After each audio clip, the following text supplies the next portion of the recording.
কাবা শরীফের এক বড় ইমাম আব্দুর রহমান আস-সুদাইস, অনেক আল্লাহর বান্দাই তো ভালো করেই চিনে।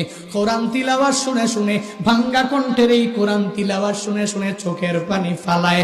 শুধু তাই না, আল্লাহর এই বান্দা 37 বছর পর্যন্ত কাবার বড় ইমাম, মক্কার বড় ইমাম, মদিনার অনেক বড় ইমাম, সৌদি আরবে যেই পরিমাণ দাম, যেই পরিমাণ সম্মান, কাবার ইমাম যার তিলাওয়াত শুনে শুনে ওই মুক্তাদিরাও কান্না করে, ইমামেরাও কান্না করে।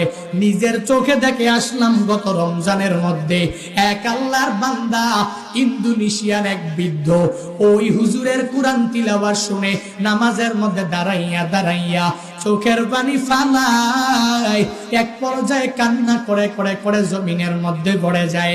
তবুও নিয়তটা ছাড়ে না, আবার দাঁড়ায়া যায়, আবার কোরআন তিলাওয়াত শুনে আর হাউমাউ করে চোখের